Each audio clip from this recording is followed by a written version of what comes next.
देश भर में हुए जमकर हंगामे के बाद मनीषा का 10 दिनों बाद अंतिम संस्कार कर दिया गया है। मनीषा के छोटे भाई ने अपने पैतृक गांव में चिता को मुखाग्नि दी। इस दौरान मनीषा के पिता फूट फूट कर रोने लगे।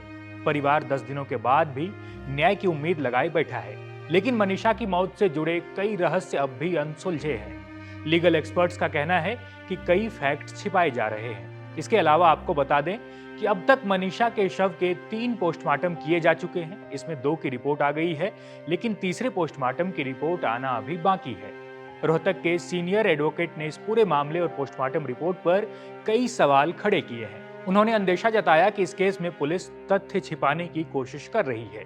रोहतक जिले के सीनियर एडवोकेट्स और लीगल एक्सपर्ट्स ने यह दावा किया कि फैक्ट छिपाए जा रहे हैं। भिवानी पोस्टमार्टम में सलवार पर एग्रेशन के मार्क और जहर की शीशी भी मिली। अब तक जो 2 रिपोर्ट्स आए हैं वो एक दूसरे से मेल नहीं खाती। इसके बाद परिजनों ने दिल्ली एम्स में पोस्टमार्टम की मांग की थी। पोस्टमार्टम हुई भी, लेकिन अब तक रिपोर्ट नहीं आई। इस बीच सवाल ये है कि पोस्टमार्टम रिपोर्ट में इतनी देरी क्यों हो रही है? आखिर मनीषा के मौत का राज कब तक खुलेगा? क्या कुछ छिपाने की कोशिश हो रही है? इन सभी सवालों के जवाब आपको इस वीडियो में देंगे। नमस्कार, मेरा नाम है जयदीप और आप देख रहे हैं India.com। तारीख 21 अगस्त हरियाणा के भिवानी में टीचर मनीषा का अंतिम संस्कार किया गया। मनीषा 11 अगस्त से लापता थी और ठीक 10 दिन बाद उसे अंतिम विदाई दे दी गई। 13 साल का छोटा भाई जब बहन को मुखाग्नि दे रहा था तब पूरे गांव की आंखें नम हो गई। इस दौरान पिता संजय फूट फूट कर रोने लगे। बेटी की गम में पिता इस कदर रोए कि उनकी तबीयत बिगड़ गई और बाद में उन्हें अस्पताल ले जाना पड़ गया। अंतिम संस्कार को लेकर गांव में पुलिस तैनात रही। इसके बाद रैपिड एक्शन फोर्स भी मौजूद रही। पुलिस ने बंद रास्तों को जेसीबी के जरिए खुलवाया।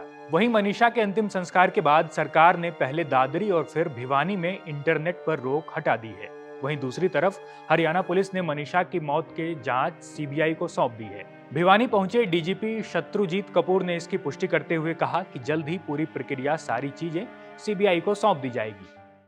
आगे बढ़ने से पहले आपको बताते हैं कि मनीषा की मौत का पोस्टमार्टम का खेल कैसे रचा गया। 11 अगस्त को मनीषा घर से निकली थी। 13 अगस्त को उसकी लाश मिली, जिसके बाद परिजनों ने हत्या की आशंका जताई। पुलिस ने मनीषा का पहला पोस्टमार्टम भिवानी के सिविल अस्पताल में कराया, मगर परिजनों ने लाश लेने से इनकार कर दिया। उन्होंने मनीषा की हत्या की आशंका जताई। उन्होंने पुलिस पर भी आरोप लगाया कि गुमशुदगी की शिकायत पर पुलिस ने कहा था कि बेटी घर से भाग गई, 2 दिन में आ जाएगी। इसके बाद हरियाणा सरकार ने एक्शन लेते हुए भिवानी के एसपी को हटा दिया।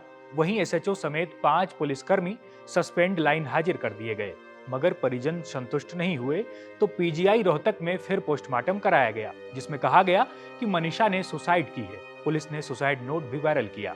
इसके बाद पिता संजय ने अंतिम संस्कार की सहमति ले ली, मगर गांव ढानी लक्ष्मण के लोग भड़क गए। उन्होंने अंतिम संस्कार ना होने देने का ऐलान करते हुए गांव के रास्ते बंद कर पक्के मोर्चे का ऐलान कर दिया, जिसके बाद परिवार ने मनीषा की मौत की सीबीआई जांच और दिल्ली एम्स से पोस्टमार्टम कराने की मांग की।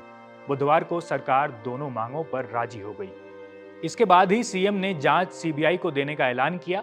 वहीं 20 अगस्त यानी बुधवार दोपहर बाद मनीषा का दिल्ली एम्स में तीसरी बार पोस्टमार्टम कराया गया।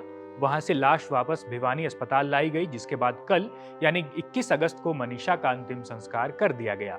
फिलहाल यह कहा जा रहा है कि मनीषा का तीसरा पोस्टमार्टम यानी दिल्ली एम्स में पोस्टमार्टम हो चुका है और यह रिपोर्ट 24 अगस्त के बाद पुलिस को सौंपी जाएगी। इस रिपोर्ट का सभी को इंतजार है, क्योंकि पहले जो 2 पीएम रिपोर्ट्स आई थी उस पर कई सवाल उठाए गए थे। ये रिपोर्ट जैसे ही सामने आती है हम आप तक पहुंचा देंगे। देश और दुनिया की तमाम खबरों के लिए देखते रहिए India.com।